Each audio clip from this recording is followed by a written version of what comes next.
नमस्कार दोस्तों, toppers club IAS academy में आपका स्वागत है। हम इतिहास की श्रृंखला को आगे बढ़ाते हुए आज आरंभ कर रहे हैं मध्यकालीन भारत का इतिहास, जो कि आपके पीसीएस, पीजीटी, टीजीटी और अन्य वो सभी एग्जाम जहां पर इतिहास शामिल है, मध्यकालीन भारत का इतिहास, उसके लिए ये बहुत महत्वपूर्ण होगा। हम सारे टॉपिक को स्टेप बाय स्टेप क्रमबद्ध तरीके से समझाएंगे। साथ ही इसके एक टॉपिक खत्म हो जाने के बाद उसके ऑब्जेक्टिव को डिस्कशन करेंगे, जो कि विभिन्न एग्जामों में आए हैं। आज हमारा जो टॉपिक है कि भारत पर मुस्लिमों का आक्रमण। ये आक्रमणकारी कौन थे, इन कौन से वर्ग थे, तुर्क थे, अरबी थे, अफगानी थे, इस बात का अध्ययन हम इस वीडियो में करेंगे। देख लेते हैं कि मध्यकाल में एक इतिहास की घटना है कि भारत पर मुस्लिमों का आक्रमण, जिसने भारतीय संस्कृति और क्षेत्रीयता को काफी देर से पराजित किया था। भारत पर आक्रमण करने वाले पहले जो मुस्लिम थे, आरंभिक जो आक्रमणकारी थे, वो अरब थे। तो ये क्वेश्चन पूछ लेता है कि भारत पर आक्रमण करने वाले पहले मुस्लिम कौन थे, तो उसमें आंसर आपको देना है अरब थे, क्योंकि भारत पर पहला आक्रमण अरबों ने किया। साथ ही यह क्वेश्चन पूछता है कि भारत पर कौन से ऐसे लोग थे जिन्होंने इस्लामी जगत की सत्ता को स्थापित किया, तब उसका आंसर तुर्क हो जाएगा। तो ये बहुत बेसिक डिफरेंस है, तो बच्चे इसमें गलत कर देते हैं। आरंभिक आक्रमणकारी वो अरब हैं और भारत में सत्ता स्थापित करने वाले आपके तुर्क हैं। ये घटना कैसे घटी, इस बात का अध्ययन करने से पहले इतिहास की कुछ झलकियों पर हम नजर डाल लेते हैं। इसमें एक श्रीलंका के राजा ने खलीफा के लिए कुछ उपहार भेजे। वो उपहार जहाज के माध्यम से देवल बंदरगाह पर ये जहाजों ने पड़ाव डाला, और इस देवल बंदरगाह उस वक्त ये राजा दाहिर के अंतर्गत आता था। यहाँ हिंदू शासक एक दाहिर है, दाहिर सेन, उसका यहाँ पर शासन था। तो देवल बंदरगाह पर इन जहाजों की लूट हो गई। इस बात की खबर जब यहाँ के अरबी खलीफाओं के पास पहुंची, तो उन्होंने कहा कि एक संदेश भिजवाया दाहिर के पास में कि जो हमारी सामग्री आई है उसको वापस कराइएगा और उनको दंडित कीजिएगा। इस पर राजा दाहिर ने असमर्थता स्पष्ट कर दी कि हमारा उन पर कोई नियंत्रण नहीं है। इस बात से अरब के जो शासक थे वो नाराज हुए और उन्होंने अपनी एक सेना की टुकड़ी मोहम्मद बिन कासिम के नेतृत्व में 712 ईस्वी में आक्रमण के लिए भेज दी, ताकि यहां पर जिन्होंने उनका सामान लूटा था उनको दंड दिया जा सके, साथ ही राजा दाहिर को भी दंडित किया जा सके। तो 712 में मोहम्मद बिन कासिम 17 साल का एक युवा लड़का सेनापति बनकर के इस क्षेत्र में आता है और भारत पर आक्रमण करता है। इस बात की हमको जानकारी मिलती है चचनामा नामक पुस्तक से। इस चचनामा नामक पुस्तक, जिसके लेखक का नाम नहीं मालूम है क्योंकि इस पर लिखा भी नहीं है, तो इसे अज्ञात लेखक करके आते हैं। लेकिन यह क्वेश्चन पूछता है कि भारत पर मुस्लिम आक्रमण की जानकारी देने वाली पहली पुस्तक कौन सी है, तब उसका आंसर हो जाता है चचनामा। इसका नसरुद्दीन कुबाचा के समय कूफी ने फारसी में इसका अनुवाद किया था। किसमें अनुवाद किया था? फारसी में अनुवाद किया था, यानी चचनामा का फारसी में अनुवाद किया गया था कूफी के द्वारा।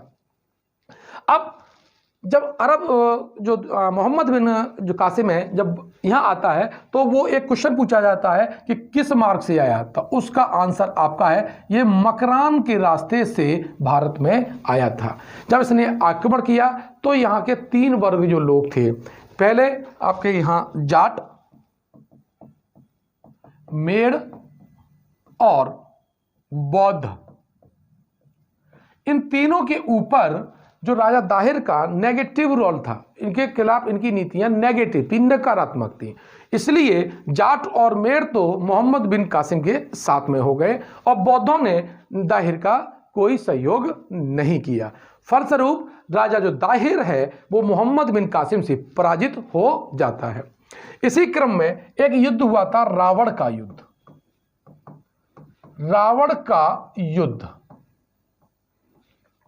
इस युद्ध में भी मोहम्मद बिन कासिम ने राजा दाहिर और उनके परिवार की जो सेना है उसको पराजित कर दिया। ये जो पूरा आक्रमण हुआ मोहम्मद बिन कासिम ने, ये जब जीतने के बाद वो वापस जब गया तो भारत में इस आक्रमण का प्रभाव पड़ा। उस प्रभाव को हम अध्ययन करते हैं। कि अरबों के आक्रमण का भारतीय संस्कृति पर क्या प्रभाव रहा, इसका सेक्शन देखते हैं, अरबों के आक्रमण का। तो पहली बात कि यहां पर जिम्मी का दर्जा, यहां की जनता को जिम्मी का दर्जा दिया गया। ये जिम्मी कौन लोग थे? जिम्मी वो लोग थे जिन्होंने इस्लामी सत्ता को कबूल कर लिया लेकिन धर्म अपना चेंज नहीं किया। इस्लामी सत्ता को स्वीकार कर लिया लेकिन धर्म परिवर्तन नहीं किया।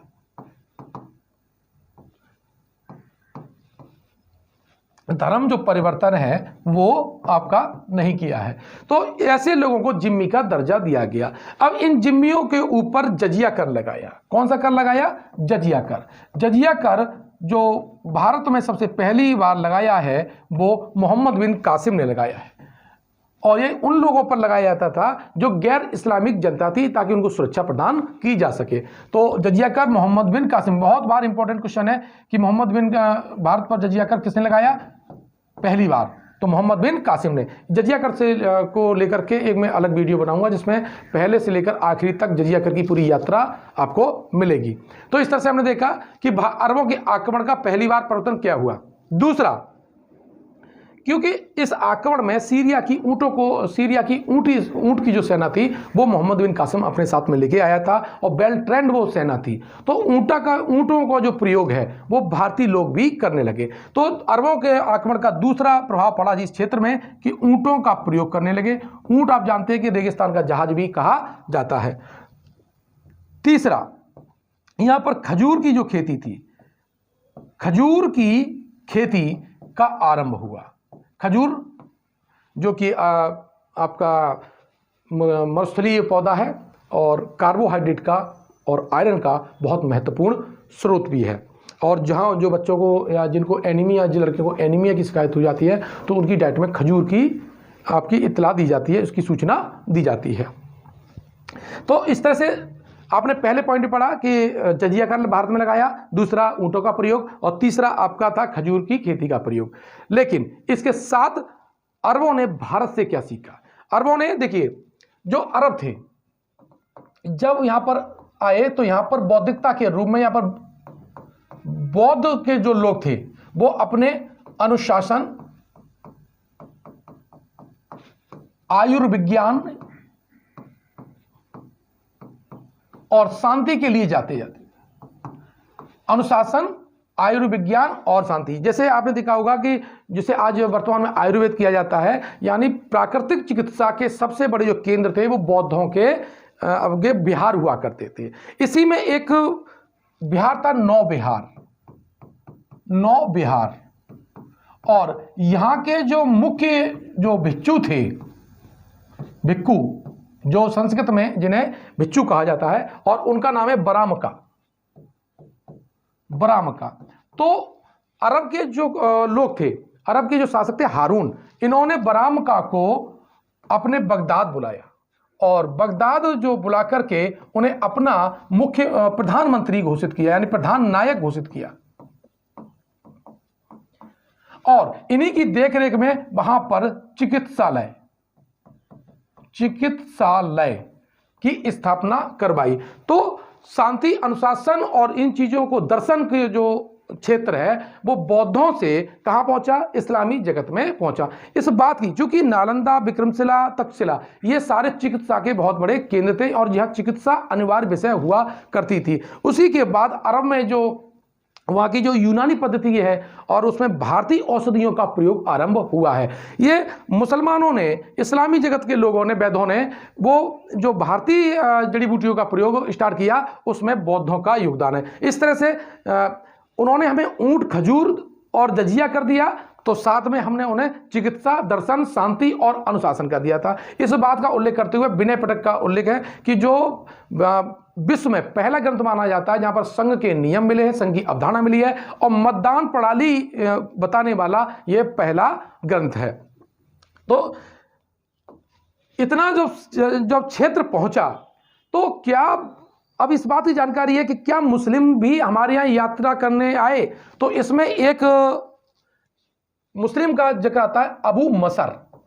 जो अबू मसर है ये बनारस आया, और चूंकि बनारस के पास आपका सारनाथ है, और उस वक्त जो महायानी बौद्ध हैं वो अंक विद्या खगोल शास्त्र पर ज्यादा काम कर रहे थे।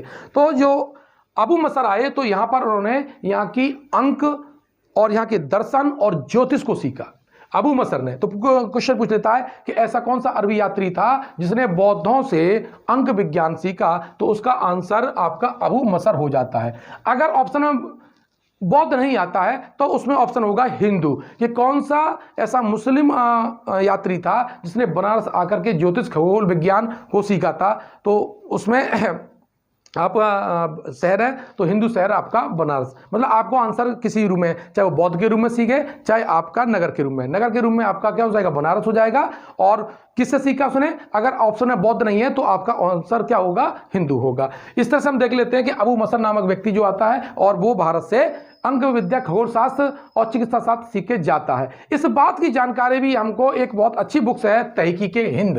तहकीके हिंद लिखी है, तहकीके हिंद, और ये लिखी है अलबर्नी ने लिखी है। और अलबर्नी इस बात का उल्लेख करता है कि संख्याओं की जन्मभूमि, संख्याओं की जन्मभूमि आपकी कौन है, भारत है। क्या है, भारत है।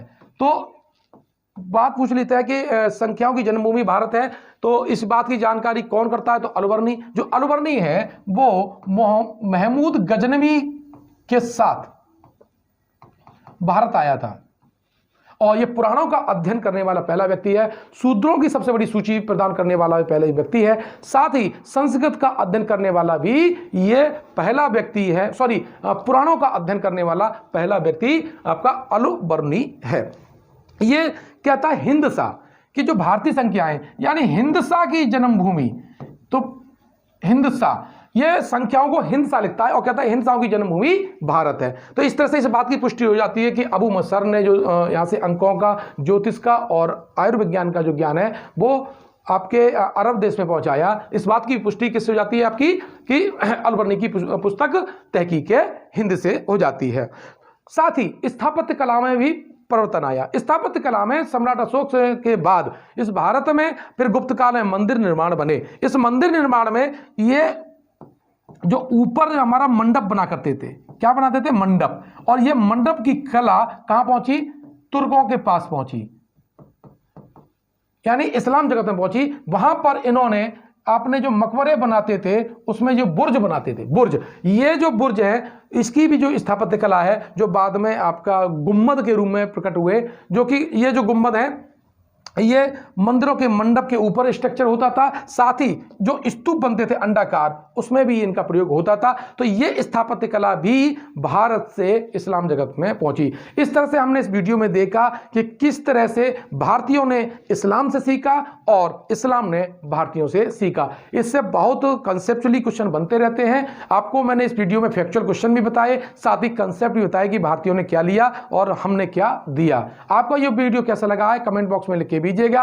अगर आप ये वीडियो YouTube पर देख रहे हैं तो हमारे चैनल को सब्सक्राइब कीजिए। अगर ये वीडियो आप Facebook पर देख रहे हैं तो हमारे Facebook पेज को लाइक करिएगा। और हाँ, हम आपको बता दें कि हम अपनी सारी कक्षाएं स्टार्ट कर चुके हैं। 26 फरवरी से हमारी PCS, उच्चतर, PGT, TGT की क्लास आरंभ हो चुकी हैं। अगर आप ये ज्वाइन करना चाहते हैं तो हमारे को ज्वाइन और उस क्लास का नाम जो आप ज्वाइन करने आते हैं उसका लिख के 8604987816 पर मैसेज कर दीजिए। धन्यवाद।